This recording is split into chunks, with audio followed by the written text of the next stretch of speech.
음악절은 합독하도록 하겠습니다. 교독합니다. 대제사장이 이르되 이것이 사실이냐?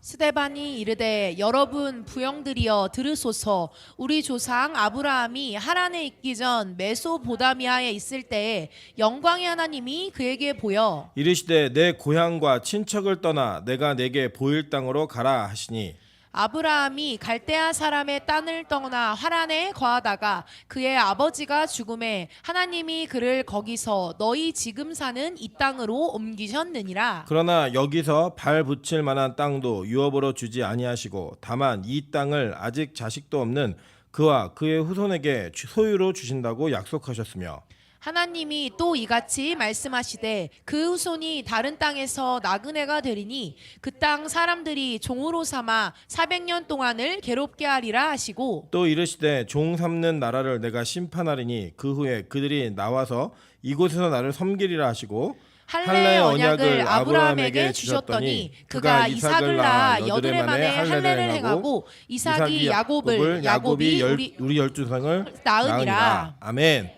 주변에 있는 분들에게 이렇게 한번 인사하도록 하겠습니다. 당신 때문에 행복한 밤입니다. 네. 앞뒤로도 인사하시죠. 옆에 있는 분만 인사하지 마시고. 네. 우리 교회가 항상 같이 있음으로 행복한 밤이 되시기를 주님으로 축원합니다. 네, 오늘은 사도행전 7장 1절부터 8절까지의 말씀을 가지고 스데반의 구약설교라는 제목으로 하나님 말씀 증거하도록 하겠습니다. 오늘 여러분이 읽으신 이 사도행전 7장 1절부터 53절까지는 스데반이 설교하는 장면들을 표현하고 있는 내용입니다. 그래서 상당히 긴 본문의 내용이 구약의 이야기들을 설교하고 있는 스데반을 설교하고 있는데 이 스데반이 설교하고 있는 그 내용들에 대한 증명이 무엇을 이유로 시작하느냐를 바라보면 저와 여러분이 조금은 놀라실 만한 내용들이 있다라고 하는 것입니다. 그게 뭐냐? 바로 스데반은 이전부터 그에게 주어진 복음의 사명을 따라 막 어떤 유대인들과 논쟁을 벌였는데 그 논쟁에서 구약부터 약속하신 예수 그리스도가 신약에 무엇을 완성하시는지를 설명했다라는 거예요. 그랬더니 그들이 거짓 증인을 세우고 고발해가지고 이 스데반을 잡아왔습니다. 그리고 대제사장이 스데반에게 뭘 물었냐면 네가 성전을 헐고 모세가 우리에게 전해준 규례를 고치겠다고 예수가 말했다고 그걸 얘기했니? 라고 얘기하면서 이게 진짜냐? 라고 물어봤어요. 그 질문에 그냥 사실은 간단하게 대답하면 내가 그랬다 안 그랬다 이렇게 얘기하면 되거든요. 근데 이 스데반이 이 기회를 삼아서 이 대제사장들에게 복음을 전하기 시작합니다. 근데 이 복음을 전하는 데 있어서 출발이 어디냐? 바로 아브라함부터 출발하고 있더라는 거예요. 우리가 이 땅에 사는 동안에 제가 그 오랜 시간이 걸려야지만 깨닫는 사랑 중에 하나가 뭐냐면 부모님의 사랑 같습니다.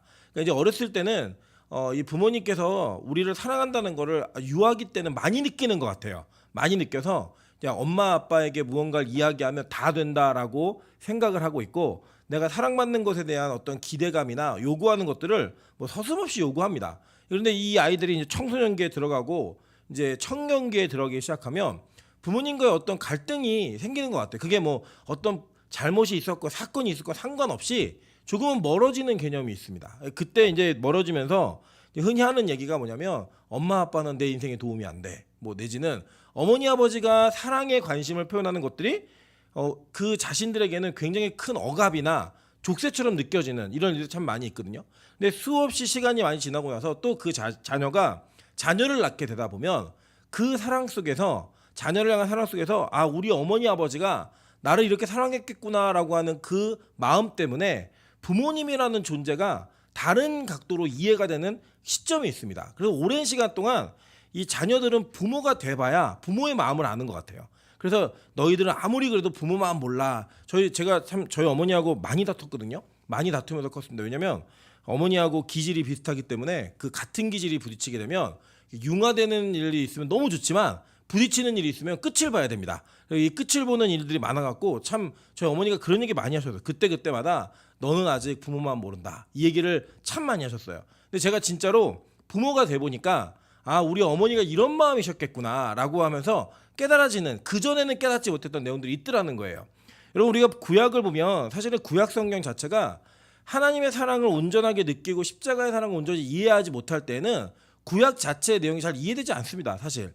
근데 하나님께서 우리를 어떻게 사랑하셨는가 그리고 그 십자가의 사랑이 어떤 구약의 예언의 완성인가를 깨닫고 난 이후에는요 이 구약 전체가 하나님의 은혜로 확 들어오는 거예요. 저는 개인적으로 그랬습니다. 저는 신약을 공부하고 구약을 공부하고 뭐 성경 자체를 평생 연구하며 살았지만 제가 학문적으로 연구하고 지식적으로 습득하는 성경은 하나님의 구약적 하나님이 가지고 있었던 이 사랑과 신약의 하나님의 사랑이 분리된 것 같은 느낌을 참 많이 받았습니다. 이 구약의 하나님이 약간 무섭고 뭔가 이렇게 벌 주고 징벌하고 뭐 이런 개념으로 좀 다가왔다면 신약의 하나님이 사랑이다, 뭐 우리 안아주신다 이런 개념으로 많이 이해됐었거든요. 그런데 제가 나중에 하나님의 은혜로 말미암아 이 성경 전체가 제 안에 통째로 이해되기 시작하면서부터는 이 구약적 사랑이 얼마나 큰지, 그리고 이 구약에 예언되어진 예수 그리스도의 사랑이 얼마나 깊고 은혜가 있는지를 깨닫고 나서부터는요, 저는 구약 성경을 더 많이 읽게 됐고 더 많이 연구하게 되었습니다. 제가 보니까요, 이 신약 시대에 살았던 예수님을 직접 만났던 그 사람들이 얼마나 감격이 있었겠어요. 근데 이 사람들이 복음을 전할 때마다 빠지지 않고 출발하는 그 출발 지점이 어디냐? 바로 구약부터 시작하더라는 거예요. 한번 보도록 할게요. 마태복음 1장 1절부터 2절입니다. 아브라함과 다윗의 자손 예수 그리스도의 계보라. 아브라함이 이삭을 낳고 이삭은 야곱을 낳고 야곱은 유다와 그의 형제들을 낳고라고 이야기해요. 자, 마태복음은 예수님의 제자인 마태가 유대인들에게 썼던 하나님의 편지예요. 그죠? 이게 복음, 이게 설교입니다. 한편에 그 설교인데 출발이 뭐예요? 아브라함과 다윗의 자손 예수 그리스도의 계보라라고 얘기하면서 형제들을 낳는 이야기를 쭉 하죠. 이삭, 야곱의 12아들. 그죠? 이 내용들을 쭉 이야기하더라는 거예요. 마찬가지예요. 누가복음 3장 37절부터 38절입니다.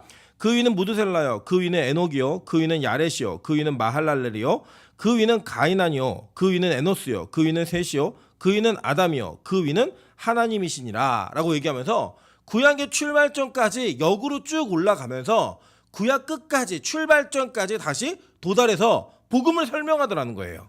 여러분, 우리가 흔히 얘기하는 예수님을 전해야 된다, 복음을 전해야 된다라고 하는 그 개념 속에서 우리는 예수라고 하는 인물 자체를 전달하기를 원하고 그 인물을 통해서 무슨 대단한 일이 벌어진 것처럼 이야기할 때가 참 많이 있습니다. 그 틀렸다는 이야기 아닙니다. 그런데 온전한 건 아니에요. 왜냐하면 그 온전함을 이해하기 위해서는 구약적 관점에서 예수 그리스도가 어떻게 이해되어졌고 구약적 관점으로 어떻게 예수가 우리에게 선포되었는가를 알고 있어야지만 신약의 예수를 정확하게 전달할 수 있다는 겁니다. 그리고 여러분, 이 구약은 여러분에게 도덕, 윤리, 교훈을 주기 위한 가르침의 책이 아니라 이 성경 전체가 십자가의 은혜를 우리에게 전달하기 위해서 어떻게 하나님이 그 사랑을 예비하셨는가를 이야기하는 책이라는 거예요. 그리고 여러분, 그런 관점으로 본다면 역대상도 마찬가지입니다. 역대상 1장 1절부터 4절 보겠습니다. 아담, 셋, 에노스, 게난, 마할랄레, 야렛, 에녹, 무드셀라, 라멕, 노아, 셈, 함과 야벳은 조상들이라 라고 얘기하면서 복음의 출발점이 어디 있는지 점을 찍고 있다는 거예요. 여러분, 우리가 이 뿌리를 찾는다, 첫 번째 이 출발부터 시작한다라는 그 개념은 하나님께서 우리를 향한 사랑을 어떻게 시작하셨는가, 어떻게 출발하셨는가랑 동일한 이야기입니다. 여러분, 한번 생각해 보세요.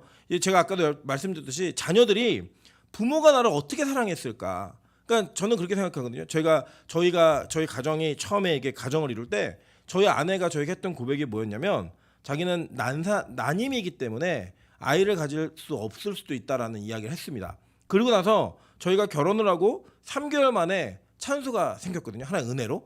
그 찬수가 생겼을 때 제가 사실은 그 여기 광염교회 앞을 지나가고 있었을 때 그 소식을 들었어요.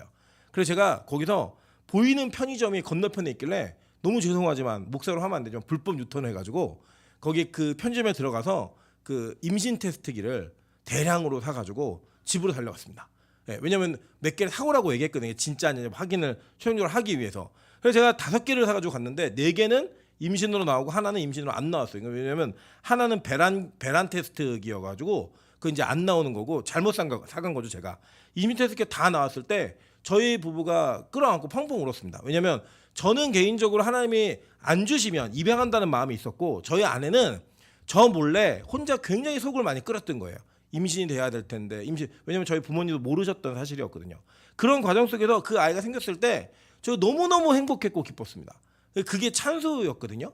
근데 그 찬수가 지금 그걸 몰라요. 툭하면 엄마 아빠가 자기 사랑 안 한대요. 엄마 미워, 아빠 미워, 뭐 아빠 필요 없어, 뭐 아빠는 나만 미워해, 뭐 이렇게 얘기하지만 그때 그 감격을 생각하면 이 아이는 절대 그렇게 얘기하면 안 돼요. 근데 그게 누구냐면 우리가 그러더라는 거예요. 우리가 하나님께서 우리에게 뭔가 조금만 섭섭한 일을 조금만 주시는 것 같으면, 뭐가 조금만 안 되는 것 같으면 하나님 밉다 하고 없다 하고 나만 미워한다 그러고 누구는 축복하는데 왜 나한테는 이런 식이냐고 그렇게 이야기하는 경우가 많았다 안 많았다?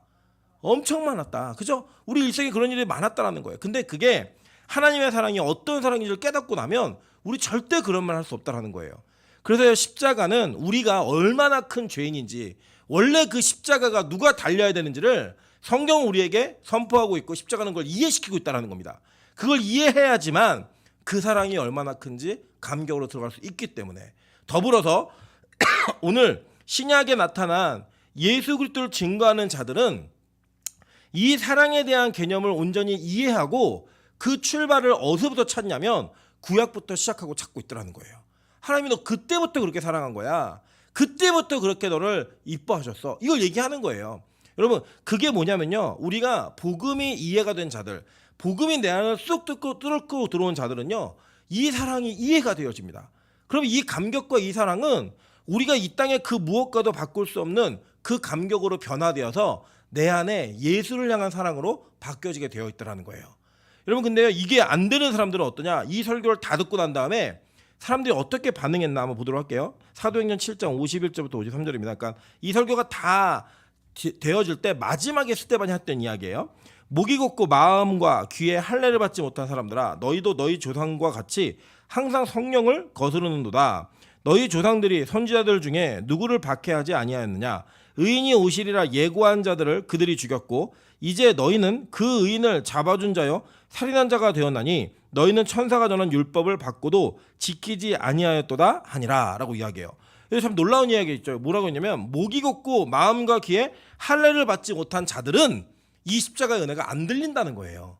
여러분 우리 보통은 성령을 거스르는 죄 그러면 마치 이걸 가지고 옛날 부흥사 목사님들이 막 성령을 거스르는 사람은 내 말 안 듣는 사람이다 이런 식으로 겁주고 공포감을 이야기했던 경우가 있는데 다 잘못된 거예요. 성경이 성령을 거스르는 게 무엇인지를 이야기해주고 있습니다. 그게 뭐냐면 잘 보세요. 여기 보면 목이 곧고 마음과 귀에 할례를 받지 못한 사람들아 너희도 너희 조상과 같이 항상 성령을 거스르는도다라고 얘기했죠. 근데 그 거스르는 내용이 뭐냐면 너희 조상들이 선지자들을 박해했는데 누굴 박해했냐? 의인이 온다고 예고한 자들을 죽였다는 거예요. 그 뭐냐면 이거는 예수 그리스도를 선포하고 선언하는 자들을 핍박하고 박해하는 자들이 성령을 거스르는 자들이라는 겁니다. 그러니까 즉 성령을 거스르는 죄는 용서받지 못하잖아요. 그 용서받지 못하는 죄가 뭐냐면 예수님을 부인하는 거예요. 거절하고 거부하는 거예요. 여러분 이 시대는요. 예수님을 뭐 열심히 믿냐 덜 믿냐 이런 거 갖고 싸우는 게 아니고요. 어떤 거 갖고 싸우냐면 예수가 어떤 분이신가 요것을 이해하는 것에 있어서 차이점을 가지고 있었던 사람들끼리의 다툼과 분쟁이었습니다. 제자들은 뭘 믿었냐면 예수는 구약에 예언되어진 메시아다라고 믿은 거예요. 예수님의 제자들은. 반면에 제사장들과 사두개인들, 바리새인들은 뭘 믿지 않았냐면 예수는 구약에 예언된 메시아가 아니다예요. 아니다. 그럼 여러분 적어도 저와 여러분이 내가 신앙인이 아닌가를 판별하시려면 뭘 여러분 판별하시면 되냐면 구약 속에 발견된 예수 그리스도가 내가 믿고 있는 예수인가 아닌가만 판별하시면 되는 거예요. 그럼 우리의 신앙이 진짜인가 아닌가를 발견할 수 있다라고 하는 것입니다. 사실 한국 교회가 또 이 현대 교회가 구약을 굉장히 무시하고 구약을 굉장히 소홀히 다루는 경향이 있거든요. 구약 설교를 하면 대부분 윤리도덕적 교훈적 설교를 하면서 누군가를 본받아야 된다. 그 사람의 삶을 따라 우리가 같이 행해야 된다. 이런 식의 이야기를 하는데 절대 그렇지 않습니다. 여러분 성경은요. 우리 모두가 다 구원받지 못할 죄인이고 악인들이라고 선언을 해버렸어요 이미. 그리고 그 가운데에서 그렇게 구원받지 못할 자들이 어떤 십자가의 은혜로 말미암아 구원받는 자가 되었고 예수로 말미암아 구원받는 자가 되었는가를 선언하고 있고 가르치고 있고 구원의 방법을 선포하는 게 성경입니다.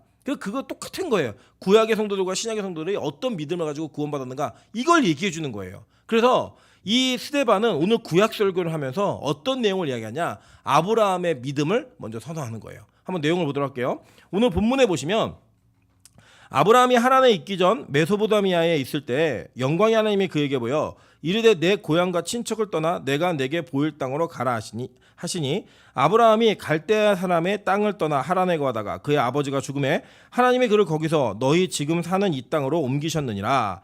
그러나 여기서 발붙일 만한 땅도 유업으로 주지 아니하시고 다만 이 땅을 아직 자식도 없는 그와 그의 후손에게 소유로 주신다고 약속하셨으며 라고 얘기해요. 여러분 이게 우리가 해석한 거 맞잖아요. 그죠? 우리 창세기 배울 때 항상 얘기했던 게 뭐냐면 제가 항상 얘기했던 건 이거였어요. 아브라함 사기당했다고. 아브라함이 본토 친척 아베 집을 떠나면 하나님이 큰 민족 이루게 하고 네 자손을 별과 같이 많게 할 거고 보이는 땅 다 준다고 약속을 하셨잖아요. 근데 아브라함 일생이 이루어졌어요? 아니에요. 아브라함 일생에 자기가 얻은 땅은 막벨라 굴 땅 하나예요. 그 자기 가족 묘. 그거 외에는 아무것도 얻지 못했고요. 아브라함이 뭐 자손을 별처럼 많이 봤어요? 셀 수 있었어요. 많긴 많았지만 셀 수 있을 정도의 아들이었고 심지어 그 아들도 기다리다 못해 그 여종을 통해서 낳은 이스마엘은 또 그건 하나님이 거절해 버리셨어요. 이삭 하나 낳았는데 이 이삭이요, 여러분 아브라함이 구두라를 취해가지고 애를 낳기까지 장가도 못 갑니다. 애도 안 생기고 그 정도의 그 일생을 하나님께서 별처럼 축복하셨다? 이거 이해 안 되잖아요. 근데 성경은요 아브라함의 이야기를 소개하면서 예수를 향한 믿음이 있었다라고 이야기하는 거예요. 이거를 누가 해석을 해주냐면 히브리서 11장에 히브리서 기자가 아브라함의 믿음을 설명해 줍니다. 한번 볼게요. 히브리서 11장 8절부터 19절입니다. 믿음으로 아브라함은 부르심을 받았을 때 순종하여 장래의 유업으로 받을 땅에 나아갈새 갈 바를 알지 못하고 나아갔으며 믿음으로 그가 그 이방 땅에 있는 것 같이 약속의 땅에 거류하여 동일한 약속을 유업으로 함께 받은 이삭 및 야곱과 더불어 장막에 거하였으니 이는 그가 하나님이 계획하시고 지으실 터가 있는 성을 바랐음이라. 이렇게 얘기합니다. 그러니까 아브라함이 이미 믿음으로 뭘 봤다는 거예요? 그 땅이 실제 하나님이 약속한 땅의 실체가 아니라는 걸 알았다는 거예요. 그리고 하나님이 지으실 성이 있었다고, 성을 줄 거라고 믿었다라는 거예요. 이미. 그러니까 여러분 우리는 다 이해할 수 없지만 아브라함은 믿음으로 그 가나안 땅에 있으면서 하나님이 예비하실 성 뭐예요? 천국을 이미 본 거예요. 그러니까 그 아브라함의 믿음은 우리의 믿음과 동일한 믿음이라는 겁니다. 그러니까 그 동일한 이해는 안 되죠. 이해는 안 되잖아요. 근데 여러분 한번 잘 생각해 보세요. 밖에 지금 예수를 안 믿는 사람들이 여러분을 봐도 이해가 안 된다고요. 여러분을 봐도 왜 도대체 주일날도 하루 종일 교회 있고 뭐 월요일, 화요일, 수요일까지 교회 가가지고 천국 얘기 듣고 예수 얘기 듣고 그 이야기를 똑같은 이야기 그렇게 들어 다니나 이해 안 돼요. 볼 때는 그들이. 근데 우리는 뭘 믿는 거예요? 천국을 믿기 때문에 이걸 하는 거예요, 여러분. 아니 천국도 안 믿는데 이 짓을 왜 하세요? 천국 믿어도 믿기 때문에 이게 아깝지 않은 거지. 천국을 안 믿는데 이걸 왜 하세요? 안 믿는데 여기 나오신 분들 대단하신 분들이에요. 제가 볼 때 이곳에서 우리 소진이가 제일 대단한 사람이에요. 아직 안 믿는데 나와요, 예배를. 얼마나 큰 은혜예요. 저는요 믿으니까 오는 거죠. 안 믿으면 전 절대 안 옵니다. 근데 아브라함도요 그걸 봤다는 거예요. 사라 볼까요?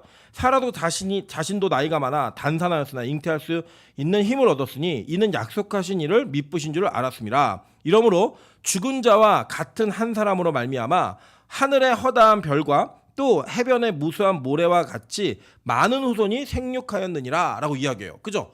죽은 자와 같은 한 사람으로 말미암아. 그게 누구예요?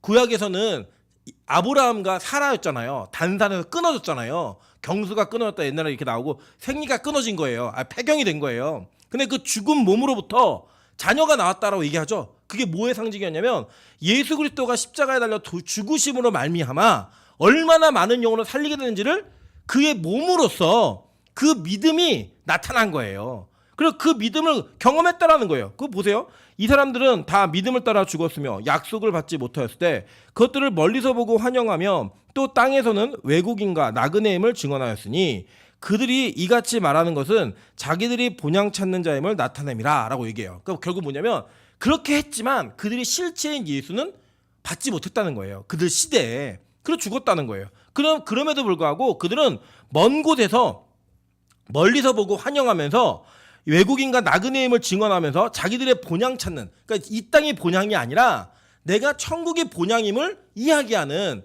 그 이야기가 그들의 삶 속에서 고백으로 믿음으로 나왔다라고 성경은 해석해주고 있는 거예요. 이거 제 해석 아니에요. 히브리 기자가 구약을 해석한 내용이에요. 그 내용을 이야기합니다. 계속 볼게요. 그들이 나온 바 본향을 생각하였더라면 돌아갈 기회가 있었으려니와 그들이 이제는 더 나은 본향을 사모하니 곧 하늘에 있는 것이라. 이러므로 하나님이 그들의 하나님이라 일컬음 받으심을 부끄러워하지 아니하시고 그들을 위하여 한 성을 예비하셨느니라 라고 얘기하는 겁니다. 그러니까 예수님 시대에 그리고 구약 시대에 그리고 신약에 예수님 승천하신 이후에 모든 사람들이 동일한 곳을 소망하며 가는 거예요. 어디예요? 하나님이 예비하신 한 성, 새하늘과 새 땅. 그 땅을 바라보면서 구약 성도와 신약 성도가 같은 걸 믿고 같은 믿음으로 하나님 나라에 입성하는 겁니다. 그래서 저와 여러분요 동일한 믿음을 가진 자예요. 우리가 나이도 다르고 성별도 다르고 성격도 다르고 환경도 다 다르지만 한 가지는 분명해요. 뭐냐? 같은 목표를 향해 뛰고 있다는 거예요. 그게 뭐냐? 천국을 향해 가고 있다는 겁니다. 그래서 저는 교회 공동체가 통일성을 이룰 수 있고 교회 공동체가 하나를 이룰 수 있는 유일한 이유는 우리가 예수 그리스도를 통한 천국을 볼 때에만 가능하다고 저는 믿어요. 그리고 그걸 보고 뛰는 거예요. 같이. 누군가 내 마음에 들지 않고 누군가 좀 내 마음에 부딪히기도 하고 성격적으로 이해가 안 되더라도 우리가 같은 새하늘과 새 땅을 보고 있구나. 이걸 가지고 교회라고 얘기하는 겁니다. 그래서 그 신천지 아주머니가 저한테 얘기하더라고. 목사님 되게 예의가 없대요. 어떻게 나는 교회 집사인데 아줌마라 부르냐고. 그래서 당신이 믿는 이만희와 내가 믿는 예수는 전혀 다른 분이기 때문에 당신과 나는 같은 교회가 아니다. 그러면 나한테 목사님을 안 불러도 된다. 아저씨라 불러라. 나는 당신 아줌마라고 부르지 한 교회가 아니기 때문에 난 절대로 당신을 집사라고 부를 수 없다라고 얘기했어요. 여러분 그냥 근데 우리 가운데도 그럴 수 있잖아요. 아줌마라고 부르고 싶을 때가 있잖아요. 제가 저희 어머니랑 같이 열심히 윷놀이하다가 제가 너무 일방적으로 이기면 엄마라고 부르지 말래요. 그럼 저는 네 천사와 아주머님 돈 주세요 이렇게 얘기합니다. 저희 어머니한테 아줌마라고 불러요. 그렇게 부르더라도 돈은 받아야 돼요. 일단 그런 관계이지만 우리가 하나님을 섬기고 새하늘과 새 땅을 같이 보고 있다는 그 한 가지 사실 때문에 우리 가족인 거예요. 하나의 목표를 향해 달리고 있는 공동체라고 얘기할 수 있는 겁니다. 그래서 여러분 이 다른 교회, 그러니까 교회라고 불리고 있는 자기들끼리 뭐 이만희, 뭐 JMS 이런 데 다 교회 아니에요. 그 목사 아니에요. 너무 속상한 건 세상은 우리를 한 덩어리로 본다는 거죠. 진짜가 교회가 진짜니까 자꾸 짜가들이 많이 나오는 거예요. 여러분 아시지만 명품 아시죠? 예. 여러분 예를 들어서 여러분이 뭐 브랜드를 하나 만들어서 뭐 만들 수 있죠. 여러분이 개인적으로 박미영 디자인 이렇게 해갖고 뭐 만들 수 있잖아요. 그거 짭퉁 안 나옵니다. 왜요? 명품이 아니니까. 근데 진짜 명품은요 자꾸 이미테이션이 나와요. 왜죠? 진짜니까. 그래서 자꾸 이단 사이비 이런 데가요 뭐 여러분 절이 이단이 됐다 사이비가 됐다 이런 얘기는 잘 못 들으시잖아요. 그죠? 땡죽은 있지만 파괴생 이런 얘기 들어봤지만 왜 자꾸 교회를 이미테이션해서 사이비 이단들이 난리를 치느냐? 이 진짜기 때문에 그런 거예요. 진짜기 때문에. 그리고 여러분 이거 참 속상한 일이지만 속지 않으셔야 됩니다. 교회 전체가 다 그런 방향으로 가는 게 아니에요. 진짜 교회는 이 땅의 부귀영화를 누리기 위해 달려가는 공동체가 아닙니다. 그걸 이야기하고 추구하는 교회들은요 다 잘못된 교회예요. 다. 여러분 진짜 복음만을 들을 수 있다면 그 복음을 들을 수 있는 교회가 하나님의 나라를 꿈꾸는 공동체이고 그 공동체이기 때문에 우리가 하나라고 부를 수 있는 거예요. 구약 성도도 마찬가지인 거예요. 그리고 우리 아브라함 천국에서 만나면 형 이렇게 부를 거예요. 브라함이 형 딱 부를 거야. 아브라함 형. 예. 사라 누나 이렇게 부를 겁니다. 왜요? 한 천국을 보면서 달려왔기 때문에 그들이 그걸 갖고 예수를 믿었다라고 얘기하는 거예요. 계속 볼게요. 아브라함은 시험을 얻을 때 믿음으로 이삭을 드렸으니 그는 약속들을 받은 자로 돼 그 외아들을 드렸느니라. 그에게 이미 말씀하시기를 내 자손이라 칭할 자는 이삭으로 말미암으리라 하셨으니 그가 하나님이 능히 이삭을 죽은 자 가운데에서 다시 살리실 줄로 생각한지라. 비유컨대 그를 죽은 자 가운데서 도로 받은 것이니라 라고 이야기합니다. 그러니까 아브라함에게 무슨 믿음이 있었어요? 부활의 믿음이 있었던 거예요. 죽은 자 가운데서 이삭을 살리실 거라는 무슨 믿음이 있었다고요? 부활의 믿음이 있었다고요. 그래서 아브라함을 믿음의 조상이라고 이야기하는 거고요. 이 신약의 설교자들이 그리스도를 향한 믿음을 이야기할 때에 부활하신 예수를 만났던 자들이 다 아브라함에 대한 이야기를 시작하는 거예요. 할 수밖에 없는 거예요. 왜요? 아브라함이 그 부활의 신앙을 가졌기 때문에. 여러분 그래서요 우리가 부활절을 몇 주 전에 지냈지만 이 부활의 신앙은요 부활절에만 기억하는 게 아닙니다. 제가 말씀드렸죠. 오늘 이따가도 잠깐 살펴볼 텐데 8일 만에 할례를 받았다. 8일 만에 할례를 받았다. 이게 무슨 의미인지 아시죠? 우리가 주일을 지키는 의미는 부활을 기념하면서 지키는 거예요. 매주 주일마다 여러분은 부활의 기쁨과 감격 속에서 예배하셔야 됩니다. 부활을 부활주일에만 기억하는 게 아니에요. 부활은 매 주일마다 우리 그리스도인의 감격이어야 하고요. 우리 그리스도인의 목표여야 합니다. 왜냐? 그게 진짜 믿음의 결정체거든요. 그거 없으면 신앙인 아니에요. 그거 없으면 기독교인이 아니라고요. 부활을 안 믿는데 왜 예수를 믿는 전 이해가 안 돼요. 그래도 제일 종교 중에 열심히 해야지만 되는 종교가 기독교 아닙니까? 종교 여러 가지 종교가 있는데 제가 불교 신자들 보니까요. 1년에 한 번 절에 가도 자기 불교 신자래요. 우리도 그러면 얼마나 좋아요. 1년에 한 번 교회 다녀도 그리스도인이라고 인정해주고 적어도 송구영 씨 예배 안 빠지면 진짜 믿음 좋아 얘기하고 1년에 두세 번 나오면 장로시켜주고 이러면 얼마나 좋아요. 되게 제일 좋아하네요. 매일 예배 드리는 사람이.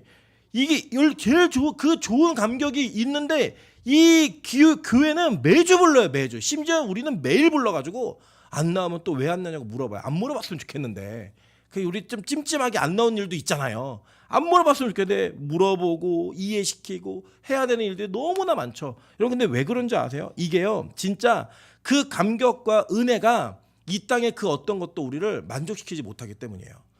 네.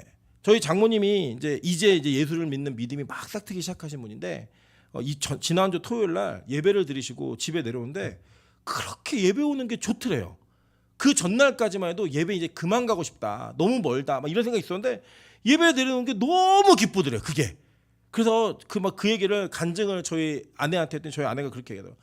엄마 여기 하늘문은 다 그것 때문에 아무도 못 떠나고 여기 족쇄 걸려 있는 거야. 여러분 그게 맞는 거예요. 이 감격이 있으셔야 돼요. 부활의 감격 얼마나 큰 감격입니까? 그 감격이 여러분 안에 싹 트고 이게 계속 자라고 있으면요. 예배가 행복해요. 주일이 얼마나 기다려지는지 아세요? 와 진짜 이 부활의 감격을 느낄 수 있구나. 이게 너무나 행복한 일이에요. 여러분 아브라함이 그랬다는 거예요. 아브라함이 하나님을 어느 정도 신뢰했느냐. 내가 자식을 죽여도 그 자식을 죽은 자 가운데서 도로 살리실 것이다 라고 믿었던 부활의 신앙이 있으니까요. 그의 인생 전체가 믿음이라는 단어 하나로 설명될 수 있는 거예요. 여러분 저는 우리 그리스도인이 같은 믿음 소유하기를 주님으로 축원합니다. 반드시 같은 믿음 가지셔야 돼요. 그래야 진짜 믿음인 거예요. 계속 볼게요. 뒤에 보면 8절에 보면 할례의 언약을 아브라함에게 주셨더니 라고 이야기해요. 자, 이 할례 언약이 뭐냐면요. 할례는 단어로는 히브리어 단어 발음으로는 물이에요. 물이라는 단어인데 이 단어는 바타르라고 하는 쪼개다라는 단어로부터 나온 단어입니다. 근데 이거 동의어가 뭐냐면 베리트라고 하는 언약이라는 단어예요. 이 두 단어의 어원은 바라라고 하는 그 단어로서 완전히 설명이 됩니다. 같은 어원으로부터 쭉 설명되어진 단어들이에요. 그러니까 뭐냐면 지금 이 할례를 받는 것은 쪼개짐과 관련이 있고 언약적 관계가 있다는 거예요. 그러니까 이 할례의 언약을 주셨다라고 얘기하는 건 나중에 예수 그리스도가 십자가에서 쪼개짐 그리고 그 십자가에 받을 세례 나중에 보면 예수님께서 누가복음에 보면 내가 받을 세례가 있다라고 얘기하세요. 세례 받은 이후에 그 받을 세례가 뭐겠어요? 십자가였다고요. 그 십자가가 신학적으로 계속 올라가면 구약적 근원이 할례로부터 출발하는 거예요. 그 언약 속에 담겨져 있는 거예요. 횃불 언약도 마찬가지고요. 쪼개짐의 언약. 그 언약 속에 베리트라고 하는 그 언약적 단어에 십자가의 은혜가 이미 숨겨져 있는 비밀로서 우리 계속 전달되어 온 거예요. 그걸요. 이 구약을 알고 있었던 신약의 설교자들이 예수의 십자가를 보고 깨달은 거예요. 이 십자가의 은혜가 바로 구약에 약속되었던 그 할례의 언약이었구나. 그 얘기한 거예요. 할례 받아야 니네 가족 다 살고 대대에 너의 남자들 중에 내려질 징표야 라고 얘기했을 때 아브라함과 이스라엘 백성이 그걸 행하잖아요. 이유가 뭔지 아세요? 그게 우리 가족과 우리 민족을 살릴 거라고 믿었기 때문이에요. 그래서 모세가 자기의 장남을 할례를 주지 않았을 때 여호와의 사자가 가서 죽이려고 그러잖아요. 그 할례 언약이 없으면 죽는 거예요. 그때 십부라가 뭘 하죠? 얼른 표표를 베어서 탁 던질 때 다시 살잖아요. 여러분 그게 뭐냐? 십자가의 은혜로 말미암아 우리가 어떻게 죽을 수밖에 없는 백성들이 살아날 수 있는가를 보여주고 있는 하나의 상징적인 사건들이에요. 그 사건의 연속이 이해가 된 거예요. 누구에게요? 스데반에게. 그러니까 스데반이 그걸 거침없이 선포하는 거예요. 그래서 니들이 그렇게 주장하는 할례, 그 언약의 할례가 바로 예수에게 성취되었다. 십자가의 은혜로 말미암아 완성되었다. 이걸 선포하는 거예요. 그 얼마나 기뻤겠어요, 여러분. 한번 생각해 보세요. 여러분 알지 못하는 것들이 깨달아졌을 때 얼마나 큰 기쁨이 있는지 아십니까? 그리고 무언가 내가 그냥 막연하게 했던 것들이 의미가 있어질 때 그럼 그 엄청난 기쁨이 있습니다. 진짜예요. 그리고 이제 제가 이제 들은 이야기인데 심리학자들이 한 이야기인데 똑같은 일을 의미 없이 계속 반복시키면 사람이 미친대요. 사람이 정신이 나간대요. 그런데 거기에 의미를 부여하면 그 의미 때문에 같은 일을 반복해도 행복해질 수 있대요. 그리고 어떤 실험했냐면 그 러시아의 정치범 수용소에서 벽돌을 쌓았다 무너뜨리는 걸 계속 시켰다는 거예요. 계속 반복해서 벽돌을 쌓아 그러면 벽돌 막 쌓고 무너뜨려 그러면 무너뜨리고 또 쌓아 그러면 또 쌓고 무너뜨리고. 근데 사람이 미치더래요. 근데요 돈을 주니까 안 미치더래요. 뭐냐 한 번 쌓고 무너뜨릴 때마다 돈을 주니까 안 미치더라는 거예요. 여러분 세상에도요 우리가 같은 일을 계속하는데 거기에 대한 대가가 주어지니까 그 일을 계속할 수 있는 힘이 생기는 거예요. 그리고 여러분 지금 직장인들 보세요. 직장인들 회사 가면 한 달 단위로 1년 단위로 넓게 보면 같은 일을 계속 반복하는 거예요. 같은 일을 계속 주기적으로. 그리고 원래는 돈을 안 받고 그 일을 계속하면 미치는 거예요 사람이. 근데 거기에 무슨 의미가 보여지냐, 이 세상에서 내가 그렇게 열심히 일을 하면 월급을 준다, 월급을 받는다라는 의미가 부여된 거예요. 그러니까 그 일을 열심히 하는 거예요. 그리고 여러분 그게 더 주어지잖아요. 더 열심히 해도요 사람은 괜찮게 일을 해요. 근데 여러분 거기에다가 이 세상의 가치가 아니라 복음이라는 가치를 한번 넣었다고 생각해 보세요. 내가 하고 있는 직장에서의 일이, 내가 하고 있는 모든 행동이 하나님의 나라를 위한 일이다라는 의미만 부여되면 여러분의 삶이 얼마나 가치 있어지겠어요. 지금보다 훨씬 더. 여러분 그 일들이 우리 안에 이루어지는 것처럼 지금 이 신약의 예수를 기다리는 자들에게 다 이루어진 거예요. 예수님을 쫓아내던 제자들이요 어떤 생각했을까요? 그들은 원래 예수님을 팔아 자신들의 영예와 명예를, 모든 것들을 갖고 싶어하던 사람들이 따라다녔습니다. 제자들이. 심지어는 그의 사촌들이었던 이 제자들까지도 그 자기 어머니의 힘을 빌려가지고 예수님 나중에 왕 되시면 내 아들 하나 오른편에 왼편에 해주세요. 그 아들들이 몰랐을까요? 아니에요. 성경을 보면 아들도 알고 있었어요. 그들이 그런 작당을 했고요. 심지어는 예수님 돌아가시기 전 일주일에 예루살렘에 입성하실 때 많은 어린아이들과 사람들이 호산나 호산나 외쳤을 때 드디어 때가 됐구나, 드디어 내 3년 만의 고생이 다 갚아질 때가 됐구나 라고 생각했을 때 그들에게 벼락처럼 날려들어온 것은 십자가의 죽으심이었어요. 예수 그리스도의. 완전 망한 거예요. 완전. 여러분 갖고 있던 모든 주식이 다 휴지 조각이 됐다고 한번 생각해 보세요. 내가 내 전 인생을 투자해서 이거는 반드시 상한가 칠 거다 생각해서 전액을 투자했는데 여러분 어느 날 갑자기 상장 폐지가 돼서 회사가 망했어요. 여러분 어떤 기분이실 것 같아요? 와 이제 죽었구나. 이 위원회 보세요. 전세 사기 당한 사람들이 참 안타깝죠. 그 젊은 아이들이 막 죽어가는 걸 보면서 그리고 어떤 마음이 들겠어요. 내 평생 모은 자산이 한 방에 사기로 날아갔다라는 그 생각 때문에 생명을 유지하지 못하는 절망 가운데 들어가잖아요. 이 제자들 안 그랬을까요?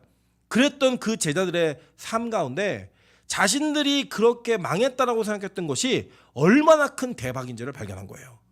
얼마나 큰 은혜인지를 발견한 거예요. 그러니까요 그들은 주저하지 않고 복음을 전하는 인생으로 자기의 모든 가치를 다 걸어버린 거예요.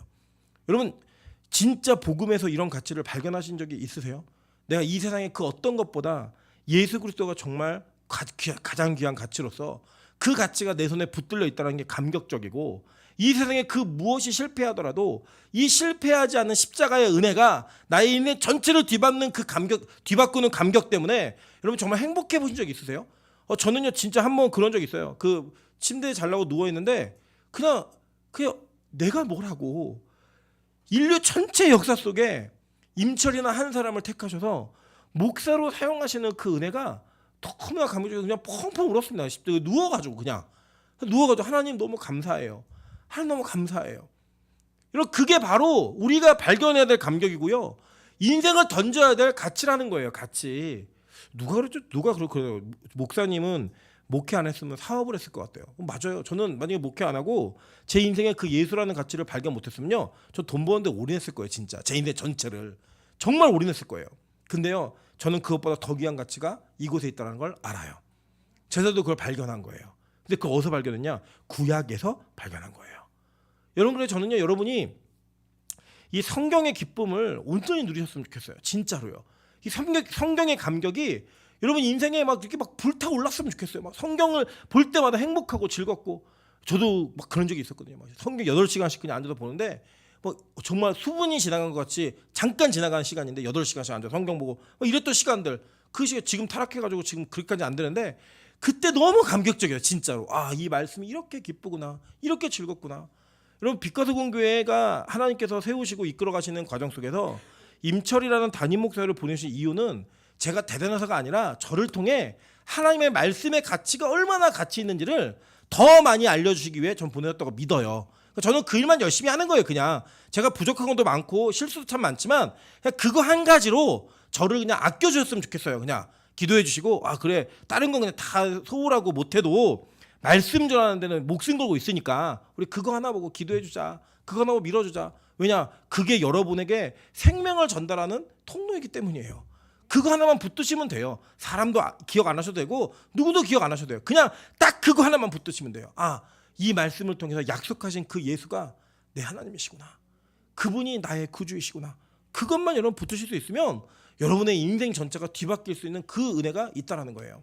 제가 화요일 날이죠. 화요일 날 저희 동기 이렇게 담임 목회하시는 이렇게 분들 다 만났어요. 각자 자신들의 삶에 다 어려움이 있고 다 이게 어려운 부분들이 다 있더라고요. 큰 교회나 작은 교회나 뭐 자립한 교회나 미자립 교회나 다 어려움들이 다 있어요. 그 가운데에서 제가 여러 가지 대화들을 다 느끼면서 제일 행복했던 건 뭐냐면 그래 적어도 나는 다른 교회보다 다른 걱정 안 하고 설교만 걱정할 수 있어서 너무 좋다. 그래서 저는 너무 감사했어요. 여러분들도 너무 보고 싶었고 그냥 설교만 내가 잘 준비할 수 있는 고민만 하면 되겠구나. 그래도 다른 것들은 다 배려도 많이 해주시고 다 이해해 주시잖아요. 그래도 저는 그게 너무 감격이고요. 우리 교회가 끝까지 그렇게 갔으면 좋겠어요. 제가 고민이 진짜 많거든요. 어떤 고민이냐. 우리 교회가 진짜 새신자들을 목적으로 한다면 교회 전체 시스템을 좀 많이 바꿔야 돼요. 그들에게 맞는. 제가 왜 고민이 없겠어요. 저도 알아요. 제가 이런 뭐 여기 우리 민하연 전사도 있고 저런 예전에 목회했던 친구들도 있지만 제가 가는 교회마다 숫자적 부흥을 경험하지 못했던 사역자가 아니에요. 그리고 어떻게 하면 단기간에 숫자를 좀 늘릴 수 있는지도 알고 있어요. 그래서 제 안에 어떤 마음이 있냐면요. 저는 빛과 세금 교회 이 목회를 하나님이 숫자 싸움하는 교회로 세우시지 않았다고 저는 믿어요. 이 교회가 복음으로 무장된 예배자들을 세우시는 교회라고 저는 믿고 있어요. 하나님 저희 그렇게 응답해 주셨어요. 그래서 그 방향 믿고 나가는 거예요. 그 방향성 믿고 그냥 하는 거예요. 저도 안다니까요. 뭐가 우리가 부족하고 뭐가 더 필요한지 알아요. 그렇지만 하나님이 우리에게 주신 사명이 이 길이라면 그냥 가는 거예요. 쭉. 괜찮아요. 적어도. 왜냐하면 지금은 우리가 뭐가 부족해요. 아직 부족한 거 없어요. 그러나 하나님이 저는 믿어요. 뭘 믿냐면 하나님이 진짜 예배자로 세우실 분들을 우리에게 붙이실 거라고 믿어요. 진짜 믿어요. 저는 오늘도 경기도 광주에서 우리 교회로 오고 싶다는 한 가정을 접했습니다. 제가 처음에 말렸어요. 너무 멀다고. 근데 아이가 너무 오고 싶어 한다는 거예요. 여러분 기억하실 거예요. 찬수가 자기 어린이집 친구들 몇 명 데려왔는데 그 주한이라는 남자애가 그렇게 엄마한테 교회를 가자고 조른대요. 엄마 나 빛가서 온 교회 너무 재밌었어. 거기 가자. 엄마가 그 교회 너무 멀다 그랬더니 멀면 엄마도 같이 가면 되잖아. 그리고 지금 어머니가 오실 그 계획을 갖고 계세요. 여러분 기도해 주세요. 복음이 그렇게 전해지더라고요. 그렇게도. 여러분 놀랍지 않습니까? 이 작은 교회 교구가 저 위로는 양주부터 저 밑으로는 용인까지 있는 이 작은 교회가 그게 가능하다 생각하세요? 정말 불가능한 일이잖아요. 여러분 하나님이요 저는 우리 교회를 향한 분명한 뜻과 계획이 있다고 저는 믿어요. 근데 그 계획 속에 우리가 전해야 될 거 뭐냐? 예수 그리스도 외에는 그 어떤 것도 없어요. 그 믿는 거예요. 구약 속에 그런 거예요. 그래서 보면은 뭐 얘기하냐면 할례 언약을 아브라함에게 주셨더니 그가 이삭을 낳아 여드레 만에 할례를 행하고 라고 얘기해요. 그죠? 8일이죠. 8일 만에 할례를 행했대요. 우리가 배운 거지만 다시 한번 돌이켜보면 이거예요. 아직 이해 안 가시는 분들도 계시다고 말씀하셔서 다시 한번 설명합니다.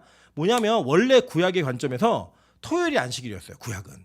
그래서 토요일이 안식일이었고 주일이 첫 번째 날이었습니다. 그러니까 주일날 하나님이 천지 창조하실 때 뭘 만드신 거예요? 첫날 뭐 만드셨어요? 첫날. 예? 빛이 있으라. 그죠? 그러니까 주일에 하나님이 빛을 창조하신 거예요. 그리고 토요일 날 안식하신 거예요. 잘 보세요. 그러면. 근데 성경에서는 이삭의 할례를 8일 만에 난지 8일 만에 하라고 이야기를 합니다. 그래 8일 만에 하라고 얘기하면서 율법 안에 레위기에도 그렇고 이 8일이라고 하는 것에 대한 성회를 선포하고 이야기하는 내용들이 계속 구약에서 반복돼서 나와요. 8일 만에 이 8이라는 숫자가 이해가 되지 않지만 우리는 계속 얘기하는 거예요. 신약의 성도들은 이걸 이해했지만 구약 성도들은 이해 못했어요. 그냥 하나님 명령이니까 한 거예요. 했는데 안식일의 그 다음 날이 보세요. 주일이 첫째 날이었으면 둘째, 셋째, 넷째 쭉 가서 토요일이 7일째죠. 그죠? 그 8일째면 다시 주일이 되는 거예요. 일주일 서클이니까. 그 일요일이 그러니까 주일이 바로 안식 후 첫날이 되는 거예요.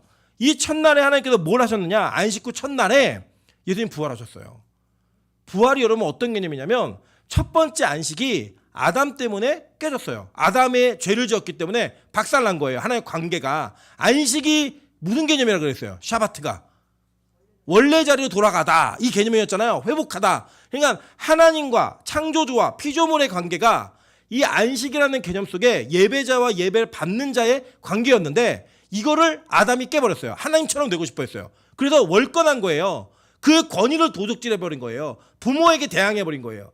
그래가지고 그가 월권하는 바람에 안식이 깨져버렸죠. 근데 그 안식을 둘째 아담이, 마지막 아담인 예수 그리스도가 회복하시는데 그 회복이 언제 이루어지냐면 안식 후 첫날 죄의 결과인 사망으로부터 그 사망의 권세를 깨고 부활함으로 말미암아 이 안식의 개념이 다시 완성된 거예요.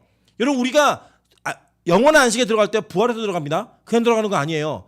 그 부활의 개념을 성경은 이미 십자가와 연결시켜 놓았고 그 십자가가 어디에 있었냐? 할례로 연결되었죠. 그래서 이 할례가 난지 8일 만에 이루어지는 거예요. 그래서 난지 8일 만에 이루어진 할례는 십자가를 예언하고 있고 그 십자가는 부활을 계속 상기하게 되는 거죠. 계속 세트예요, 세트. 십자가만 이해하시면 안 돼요. 십자가는 부활이 되어야 완성이에요.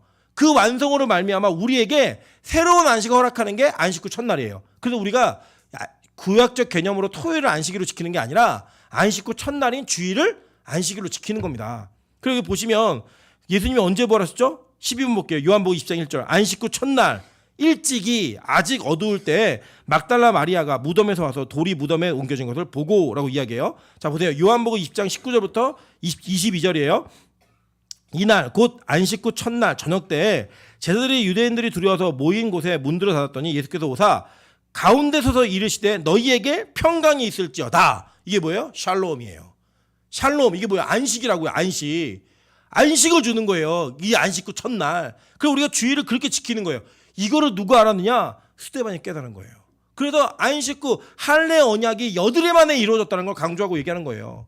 여러분 그래서 구약을요 복잡해 이게 아니고요. 알고 나면요 구약의 모든 일들이 신약의 예수 그리스도가 하시는 일들을 다 예언하고 있고 그게 예수 안에서 다 성취가 되었다고요. 얼마나 이게 감격이겠습니까? 저는 여러분 진짜 제가 매주 설교 준비할 때마다 저는 저만의 감격이 있다니까요. 또 한 번 복음을 발견하는 거예요. 또 한 번. 여러분 제가 사실 이제 이번에도 아가서 계속 하고 있잖아요. 아가서 계속 하고 있는데 아가서는 제가 그 전까지 다루지 못했던 성경이에요. 그냥 개관적인 내용을 가르쳤지만 한 절 한 절 보지를 못했거든요. 근데 그 안에서 얼마나 큰 하나님의 사랑이 있는지를 또 한 번 발견하고요. 저는 십계명을 달달달 외우긴 하지만 그 십계명 속에 어떠한 복음이 있었는지 이렇게 깊게 경험해 본 적이 없어요. 그런데 그 경험이 제가 설교를 준비할 때마다 이루어지는 거예요. 이번 주에도 뭐냐면 거짓 증거하지 마라. 그걸 통해서 또 이루어지는 거 또.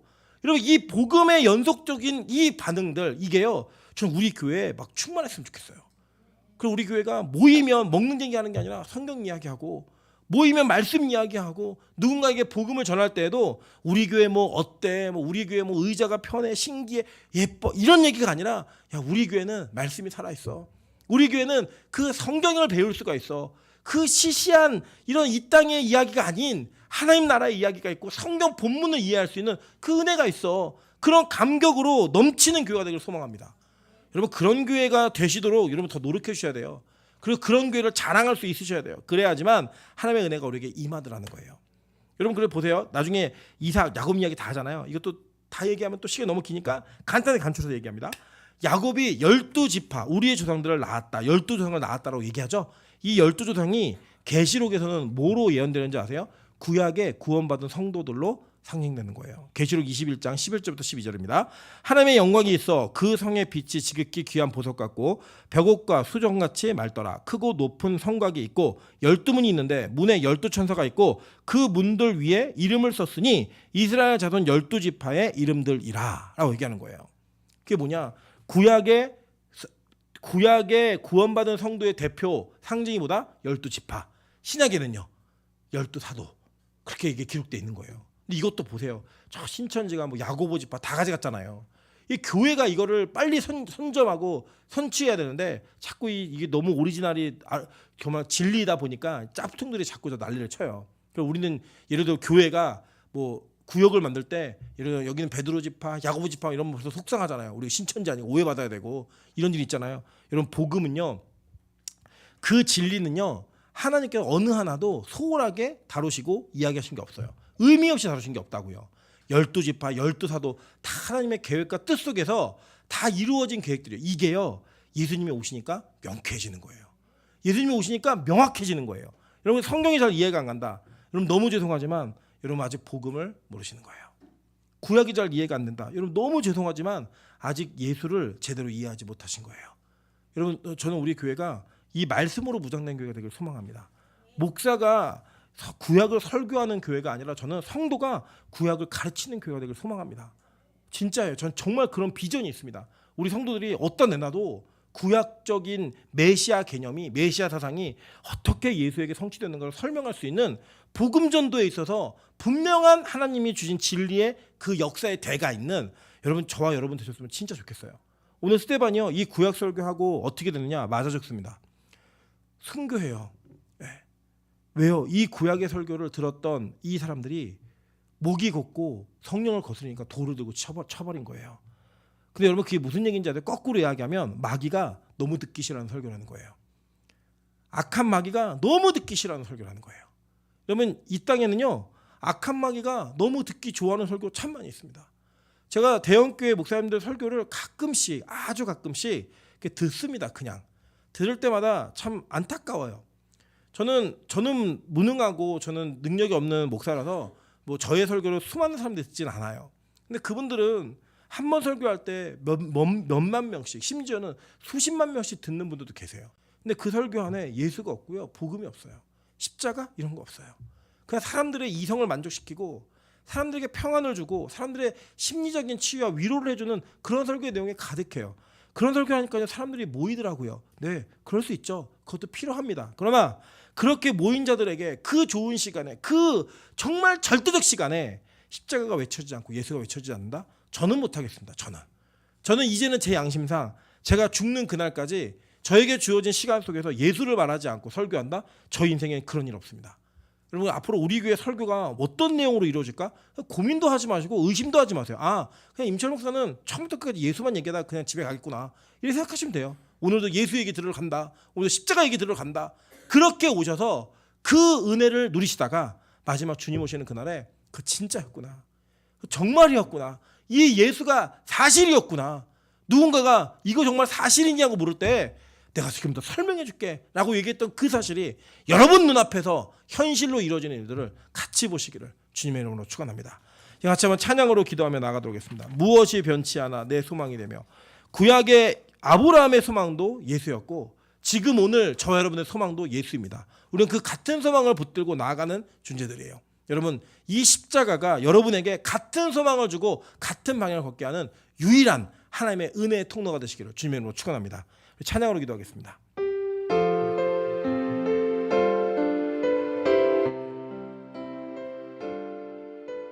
무엇이 변치 않아